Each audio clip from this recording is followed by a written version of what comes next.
Antes de iniciar con el video, me gustaría presentarme. Mi nombre es Rodolfo Quiroz, soy médico infectólogo y epidemiólogo y actualmente me desempeño como jefe de infectología, prevención y control de infecciones del Hospital Universitario Austral. El tema que me han pedido que desarrolle es necesidad de aislamiento en pacientes con infecciones por microorganismos productores de beta-lactamasas de espectro extendido. Antes de avanzar, me gustaría presentarles la institución donde trabajo. El Hospital Universitario Austral es un centro académico de alta complejidad con 137 camas de internación, de las cuales 37% corresponden a unidades de cuidados intensivos. Es un centro de referencia para trasplante de órganos sólidos, trasplante de médula ósea, y nuestro servicio está constituido por 4 médicos infectólogos, un farmacéutico clínico y 2 enfermeros licenciados en control de infecciones. En el año 2013 nuestra institución fue acreditada por Joint Commission International, siendo la primera institución en nuestro país en lograr esta distinción. Para abordar el tema, he decidido elaborar algunas preguntas con el propósito de tratar de responder si es necesario o no implementar medidas de aislamiento para el control de microorganismos productores de beta-lactamasas de espectro extendido. En primer lugar, es necesario evaluar el impacto de la emergencia y diseminación de estos microorganismos en el ámbito asistencial. Además, cuáles son las medidas disponibles para evitarlo, qué factores determinan la eficacia de estas medidas, cuál es la utilidad de las estrategias de vigilancia en el control de estos microorganismos y, por último, cuán efectivo es el aislamiento de contacto como medida de control. Desde el punto de vista del impacto, a partir de la década del 80, cuando se describe el primer caso de beta-lactamasas de espectro extendido en Alemania, este tipo de enzimas se han diseminado mundialmente, siendo la que predomina actualmente la CTXM15 a nivel mundial, y ha presionado en las instituciones el aumento del consumo de carbapenem, lo que ha llevado a un aumento en la incidencia de bacilos gram negativos productores de carbapenemasas, apareciendo la extrema resistencia como un problema emergente. El aumento del consumo de viejos antibióticos como colistina, fosfomicina y también de tigecyclina para tratar este tipo de microorganismos, nos está empujando hacia una situación hasta ahora desconocida, que es la situación de la panresistencia. Con respecto al impacto de las BLE en la atención de los pacientes, existen distintos trabajos que han evaluado esta situación. En general se considera que el riesgo ocurre por la ocurrencia de tratamientos empíricos inapropiados que llevan a una mayor mortalidad. A su vez, las escasas alternativas terapéuticas inducen a mayores costos y mayor tiempo de internación. Las estrategias que han implementado las distintas instituciones para prevenir la emergencia de transmisión de gérmenes multiresistentes se basan en programas de higiene de manos, políticas de aislamiento, políticas de limpieza ambiental y programas para la gestión de uso de antimicrobianos, los que deben estar adecuadamente articulados. Los factores que determinan la emergencia de transmisión de microorganismos multiresistentes son esencialmente dos. Uno es la fracción de resistencia atribuida al uso antimicrobiano y la otra es la fracción de resistencia atribuida a la transmisión persona a persona. Del balance de estos dos factores surge cuál es el mecanismo de control que uno debería implementar predominantemente. En un caso, la gestión del uso de antimicrobianos, en el otro, la implementación de medidas de aislamiento de contacto.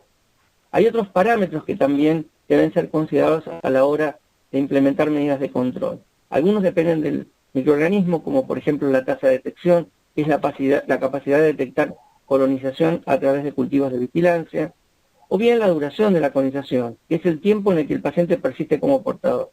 Hay otro factor dependiente del entorno, como es la presión de la colonización, que es la probabilidad de adquirir un mecanismo multiresistente como consecuencia del nivel de prevalencia en el entorno asistencial. Se considera que a mayor tasa de estos factores, se justificaría o bien la implementación de vigilancia o bien la implementación de medidas de aislamiento. Con respecto a la utilidad de la vigilancia, existen estudios que han evaluado esta característica o esta estrategia.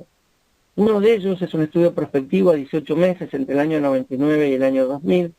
cuyo objetivo fue determinar la utilidad de los hisopados de vigilancia al ingreso de los pacientes para prevenir la tasa de transmisión hospitalaria de bacilos gram negativos multiresistentes en ausencia de medidas específicas de aislamiento, solo utilizando precauciones estándares cuando eran requeridas. Este estudio no demostró que hubiese transmisión de paciente a paciente, si bien existen limitaciones, como por ejemplo que se trataba de un estudio en pacientes solo trasplantados por un periodo breve de seguimiento y que AMC fue el mecanismo predominante de resistencia. Un estudio publicado recientemente, en el año 2013, intentó evaluar la utilidad de la vigilancia. Es un estudio que se desarrolló entre el año 2005 y 2009, comparando 6 instituciones con vigilancia al ingreso, 4 de ellas basadas en factores de riesgo y 6 instituciones sin vigilancia. El objetivo fue evaluar si la vigilancia reducía la incidencia intrahospitalaria de infecciones por bacilos gram negativos productoras de BLE. La vigilancia se asoció a una reducción del 49% en los casos de infecciones hospitalarias por bacilos gram negativos BLE, a pesar de un aumento en la incidencia de los casos adquiridos en la comunidad. En estos gráficos podemos evaluar cómo fue el comportamiento de la incidencia en microorganismos derivados a la institución con respecto a la adquisición hospitalaria. En la figura 1 vemos que la incidencia de casos admitidos por bacilos gram negativos BLE en hospitales con y sin vigilancia fue la misma, con un aumento importante desde el año 2005 al 2009. Sin embargo, la incidencia de casos de adquisición hospitalaria fue significativamente diferente en los hospitales con vigilancia, que mantuvieron una tasa estable y muy por debajo de los hospitales que no contaban con programa de vigilancia. Existen argumentos en contra para la implementación de medidas de aislamiento de contacto. Algunos de ellos son la creciente endemicidad, que no justificaría la implementación de estas medidas, la existencia de policlonalidad, demostrando que en realidad no existe un microorganismo prevalente en la emergencia de este tipo de agentes, la presión de selección ejercida por los antimicrobianos como una causa principal para la emergencia de estos microorganismos, el incremento en los costos como consecuencia de la implementación de estas medidas, la baja adherencia por parte del personal de salud que reduce la efectividad y el impacto negativo en la atención de pacientes secundario a la implementación de medidas de aislamiento de contacto. Por el otro lado, existen argumentos a favor, como el hecho de que se trata de infecciones con alto impacto en la mortalidad y en los costos, la diseminación actual a partir de clones exitosos como Escherichia coli ST131, el hecho de que estas medidas han resultado ser efectivas tanto en situaciones de brote como fuera de ellos, un punto que ha sido debatido ampliamente. La implementación articulada de las medidas como una clave del éxito en distintos estudios, la escasez de recursos terapéuticos para controlar la emergencia y diseminación de este tipo de microorganismos debería ser una alternativa válida para controlarlos, y por último el control de la diseminación de estos microorganismos permitiría reducir la presión de multiresistencia en otras instituciones. Con respecto a los estudios en situaciones de brote, presento un estudio de Laurent del año 2008, en el cual él evaluó en 4 unidades de cuidados intensivos, con 31 camas totales, las medidas para cortar el brote de Klebsiella pneumoniae productora de BLE en estas unidades. Evaluó el impacto de medidas de rutina y la aplicación de medidas de refuerzo para controlar el mismo. Las medidas de rutina fueron vigilancia semanal más aislamiento de contacto, con lo que el brote no pudo ser controlado, a lo que le agrega medidas complementarias, que fue pasar la vigilancia semanal a vigilancia diaria, cortización de pacientes, restricción del uso de antimicrobianos y refuerzo de la limpieza terminal de las habitaciones. Con estas medidas, los autores lograron reducir la tasa de eventos cada 1010 pacientes de casi 12 eventos en el periodo de brote a aproximadamente 0,08 eventos en el periodo post-intervención. En situaciones de brotes existen estudios que han demostrado también la eficacia de estas medidas. En este estudio, que es un estudio prospectivo de cohorte llevado a cabo en un hospital de 1.200 camas en Canadá, en ausencia de brote, los autores trataron de evaluar el impacto y los costos de las medidas preventivas. Las medidas de control implementadas entre el año 2002 y 2005 fueron el uso de habitación individual, aislamiento de contacto, refuerzo de la limpieza, marca electrónica en la historia clínica, la realización de cultivos de vigilancia a pacientes seleccionados. Con estas medidas, los autores lograron reducir o mantener la tasa de adquisición de bacilos gram-negativos BLE positivos baja, aun cuando la incidencia de pacientes admitidos al hospital se incrementó de 0,28 a 0,67 cada 1000 ingresos, y en la población general de 1,32 a 9,28 cada 100.000 habitantes. El costo de las medidas implementadas fue de aproximadamente $3.100 canadienses por paciente. Otro estudio llevado a cabo en Alemania por Kohler en el año 2007 mostró los mismos resultados, logrando mantener o controlar la transmisión de bacilos gram negativos productoras de BLE en la institución entre el año 2002 y 2004 en valores de 0,10 a 0,08 cada 1010 pacientes. Quisiera compartir ahora con ustedes una experiencia, la del Hospital Universitario Austral. Nosotros desde el año 2010, del segundo semestre del 2010, venimos implementando un programa global de control de este tipo de microorganismos, a los que llamamos microorganismos problema, porque engloba también Staphylometis R, Enterococo banco R, bacilos gram negativos productores de carbapenemasas, como así también Clostridium difficile. Nuestro sistema de vigilancia implica que todo paciente admitido para internación, que tenga el antecedente de hemodiálisis crónica o una internación previa en cualquier institución en los últimos 3 meses por al menos 24 horas, o que tenga antecedentes en la historia clínica de aportación de microorganismos multiresistentes, se le va a realizar hisopado nasal y perineal al ingreso y se lo colocará en aislamiento de contacto hasta obtener el resultado de los cultivos. Además, semanalmente, en la unidad de cuidados intensivos de adultos, se realiza hisopados de vigilancia a los pacientes internados, como así también cuando el paciente es derivado a la sala de internación general. Cuando se detecta un bacilo gram negativo multiresistente, sobre todo si existe riesgo de contaminación ambiental o contaminación del personal, se implementa o se continúa con las medidas de aislamiento, que consisten en el uso de guantes y camisolines. Se coloca la etiqueta en la historia clínica del paciente, o se mantiene hasta el alta, y se hisopa al ingreso.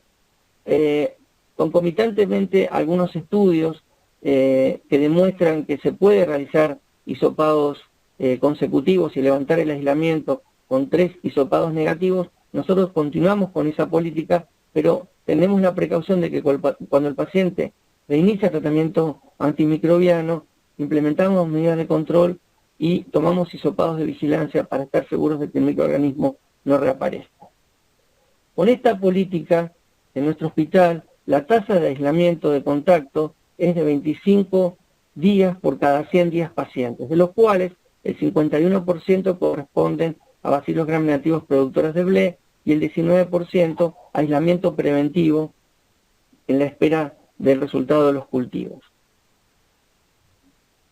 Cuando analizamos la evolución de las medidas preventivas implementadas, acompañando a la vigilancia, como es higiene de manos, aislamiento de contacto, limpieza del entorno, vemos que el porcentaje de adherencia ha ido incrementándose desde el año 2010 hasta el año 2013. De la misma manera, el consumo antimicrobiano, a partir de la gestión del uso de estos agentes en nuestro hospital, ha mostrado un descenso desde ese año hasta la actualidad.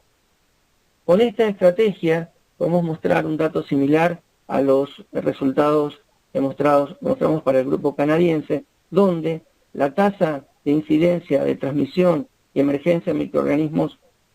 productores de BLE en nuestro hospital se mantiene casi estable, mientras hay un aumento progresivo casi exponencial en la tasa de incidencia de microorganismos BLE positivos derivados a nuestra institución.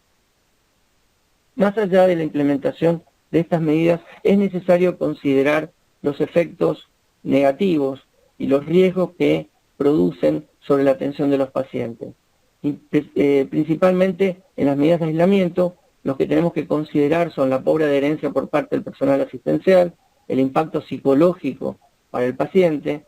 la disminución del nivel de satisfacción, la disrupción del flujo de atención cuando estos pacientes requieren ser derivados a centros de tercer nivel,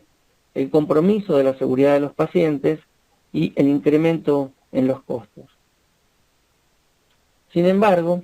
más allá de estas situaciones, muchos hospitales continúan implementando y recomendando medidas para el control de la emergencia y diseminación de bacilos gram negativos productores de beta-lactamasas e involucran al paciente en la vigilancia del cumplimiento de estas medidas. Como comentarios finales podemos decir que la evidencia reciente demuestra que aún fuera de los episodios de brote, la implementación de estas medidas ha permitido mantener controlada la incidencia de adquisición hospitalaria, aún frente al aumento creciente de la incidencia de los casos admitidos. Cada institución debería desarrollar, en base a sus posibilidades, su propia estrategia, con el propósito de controlar la emergencia y transmisión de estos microorganismos, sin descuidar el impacto negativo que estas medidas pueden tener en la atención de los pacientes. En todos los casos, las medidas implementadas deben estar adecuadamente articuladas, asegurando un óptimo nivel de adherencia a las mismas para lograr el mejor resultado. Debido a la falta de desarrollo de nuevos antimicrobianos, en el corto y mediano plazo resulta imperioso implementar tanto a nivel hospitalario como en la comunidad programas para la gestión del uso de estos agentes como una medida complementaria probadamente eficaz para el control de estos microorganismos. Muchas gracias.